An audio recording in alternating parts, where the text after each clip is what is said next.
Peace. This is Wise for Wise Words Media back at y'all for another round. And fight fans, wow.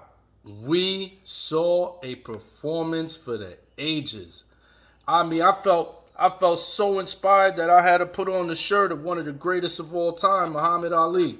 Because now from this point forward, I've been telling y'all for years, but from this point forward, when you mention the names like Ali, names like Joe Louis, Ray Robinson, Julio Cesar Chavez, Floyd Mayweather, you gotta mention Terence Bud Crawford along with those names. He has entered that pantheon of not just pound for pound great, or not just great of his era, but all-time great. Terence Crawford becomes the first ever boxer male boxer to become a two-time undisputed champion in two different weight classes. How is this man? We can't no longer put him and classify him as a generational great. He is one of the greatest who's ever done it. Nobody has done this before Terence Crawford, and that is to become undisputed champion in two weight classes. No male boxer ever. Only person that's ever done that was Clarissa Shields in female professional boxing. But no male professional boxer has ever done that. And he is a two different weight classes, undisputed champion.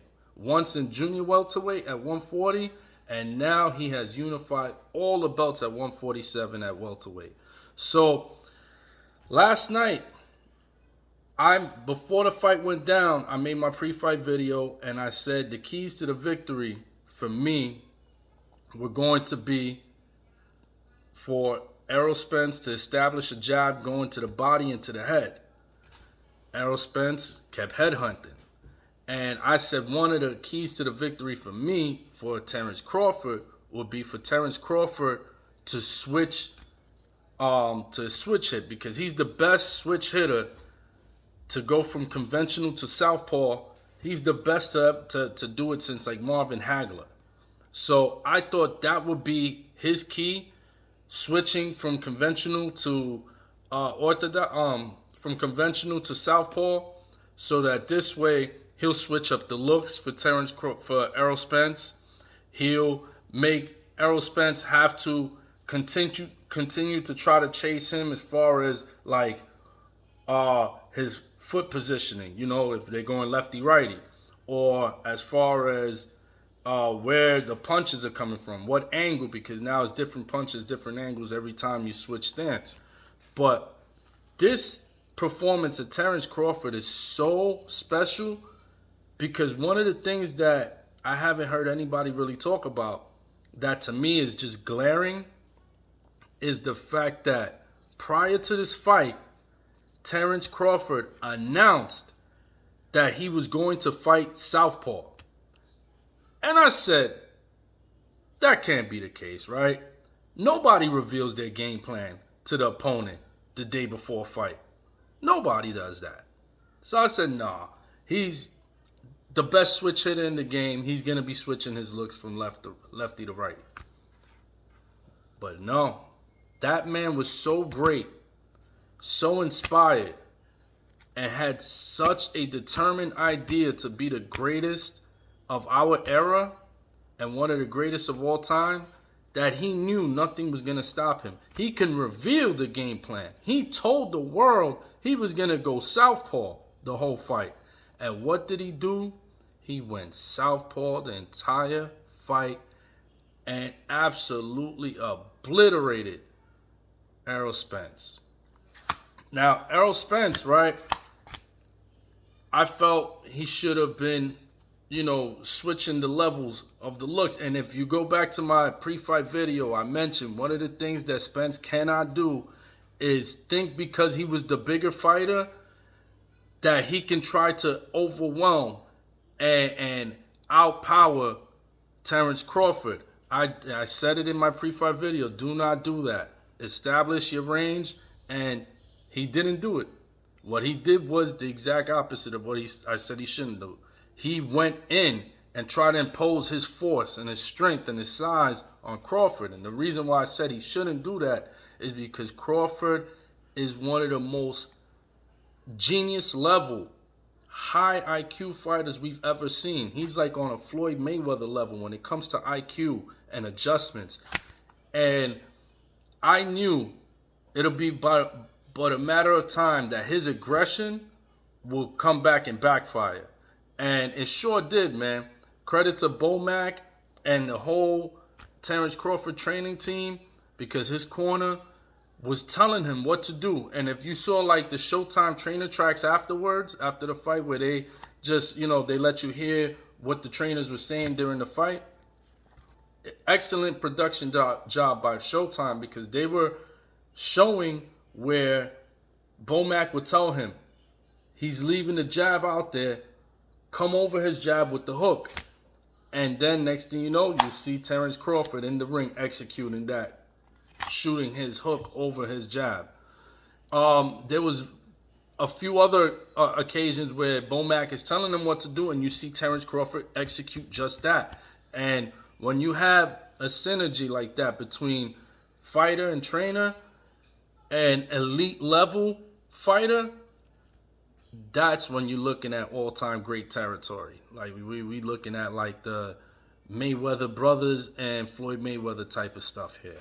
So, and on the subject of Bomac, I just want to take a minute to say peace to Bomac. Congratulations to you, my man, as well, because I saw something, I think it was on Fight Hype after the fight, where he let it out a little bit, because he's a big brother. Bomac is a very heavy-set brother, and he said, man, I heard it all. I heard what they were saying about me, calling me Big Mac and all of that I shouldn't be a trainer, that I couldn't train. But it's about this. It's about knowledge and what you give your fighter. And, man, I couldn't agree with him more. And one of the dopest things I heard him say right after that, they said, what do you think was Errol Spence's biggest mistake tonight? He said, signing the contract. Woo! That, my friends, was the nail in the coffin. So, yeah, but yeah, back to the action. The action got off early. I felt it was first of all, I love that Crawford came in with the fish tank, with the fishnet trunks and the fishnet over. Yeah, he was out to catch the big fish. And, in the beginning, Spence was using his jab, popping his jab, and it was good because he was keeping him away. But in the second round, Terence Crawford caught him with not even a 1-2, caught him with a 2-1. He shot the straight left and then caught him with a right jab.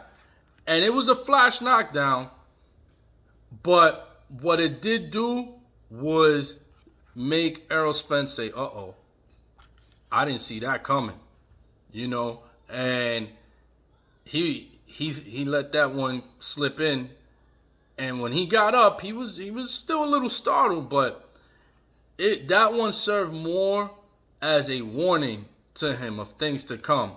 And he knew, okay, let me pump my brakes on being aggressive. So now from that point forward, you start seeing Errol Spence in foreign territory, place you never seen him before, and that's fighting on his back foot, backing up. As the bigger man, remember, Errol Spence was the same guy that told Terence Crawford a few years ago when Terence Crawford was trying to get the fight. He told him to his face. And Errol Spence told Terence Crawford, man, you too light in the ASS, man. Get out of here. And Crawford said, hey, nobody told Floyd Mayweather he was light in the A. You know what I'm saying? So what ends up happening is Terence Crawford just does just that, man. He comes in here and he dominates. As a smaller man, starts backing down Errol Spence. And now Errol Spence is on his back foot, but he's not used to fighting that way. He's used to being the bigger, his whole thing is man down promotions. And so he's not used to, he's used to being the aggressor. But when you're in with a guy with IQ like that, who's well-trained, well-coached, well-conditioned, and it was just, it was one-sided. You started to see Crawford's comfort level rise through the fight, especially when I think in the 4th round, Errol caught him real flush, and it had nothing on it. And Crawford just walked right through that. So it got to the point where, because he realized that he could take Spence's punch, he started setting traps. And one of those traps that he set was how he knocked down Spence the second time around. Because in the 7th round, Spence caught him flush. So Crawford threw himself up against the ropes and looked away, or he made some kind of face towards Spence, like, oh, like, ooh, okay. And when Spence saw a reaction, because, you know, Crawford's very stoic. He's very, you know, you can't really read. He's very stoic with it. So when he saw Crawford, like, react, it was all setting him up. Because when he reacted and put himself up against the ropes, he had Spence thinking it was a punch that did that. But it was Crawford putting himself up against the ropes. He looked away and was like, oh. And he knew that that was going to bring Spence into an aggressive mode. And when Spence came in aggressive, pow! Popped him with the uppercut. And woof! That, and then the hook, man down. Then, you know, it was just more of the same. And throughout the fight, it was just the same. Spence couldn't make any adjustments, man. He could not make any adjustments. He did not know what to do because Terence Crawford was beating him to every spot. It was like a chess player. It was like some Bobby Fischer type moves, man. Like, every time this dude, Spence, would make a move, Crawford was there 2 steps ahead of him. And those reflexes, Crawford has Floyd Mayweather-like reflexes. Whenever he would try to come in, boom, he'll hit Spence, boom, pop right back out. So this was, man, this was a masterclass. I've never seen such dominance in a generational fight between 2 generational greats. I've never seen such one-sided dominance.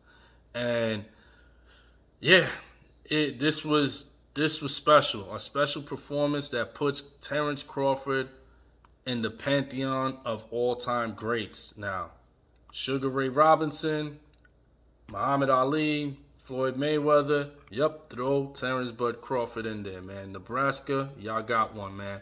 And I'm happy he did it because for years I've been hearing guys like, and I'm not even going to mention him by name, but, you know, there's a certain YouTuber, and there's YouTubers, because there was multiple of them that was talking bad about Terence Crawford. But there was one in particular, I had to stop following this guy, man, because at every expense, he was always saying something negative about Terence Crawford. And I'm like, yo, what the hell Terence Crawford do to you? Did he not sign an autograph, or he declined an interview, and now you, yo, and for like a year, this dude's been antagonizing Terence Crawford. Talking about, you know, Crawford scared, and that Crawford was scared in December. That's why he fought somebody else. No, that wasn't why. Crawford has been asking for this fight since he moved up to 147. That's the first person he wanted. As soon as he came up was Terence, he wanted Errol Spence. But, you know, business is business. And as long as you handle your business and they continue handling theirs on the other side, boxing has a way to make these 2 sides meet when it's very lucrative. And that's what happened, man. And they thought the time was going to be December, but it just didn't go down that way because of the business side to it. But Terence Crawford forewarned them in the spring. Listen, I'm fighting before the end of the year again. So either I'm fighting y'all or I'm fighting somebody else, but I'm fighting. And then everybody try to spin the narrative. Well, not everybody, but, you know, the ones that were hating on Bud try to spin the narrative and say that he was ducking. No, man. He was never ducking. He's been asking for this fight for years. Go back and look at the YouTube video with him and Spence at the fight when they were face-to-face together. You could tell who was the one antagonizing, who was the one that wanted the fight. You could tell. You know, why would Errol Spence say something like, you too light in the AWS? Why would he say that? That don't sound like a man that wants to fight. Crawford been wanting this fight, and we saw why. And homeboy that made this change, he was talking about, oh, he has a black shirt on. He's fat. He has a sweater on. Who wears a sweater in Vegas? Oh, he's going to lose. He's weight drained. You probably sleep drained, because I know you ain't sleep after that stuff that you've been talking about Crawford for a whole year. So, yeah, man, peace to Terence Crawford, the #1 pound-for-pound fighter in the world and the best fighter on the planet for the past, 5 years. I'm Wise for Wise Words Media. Peace.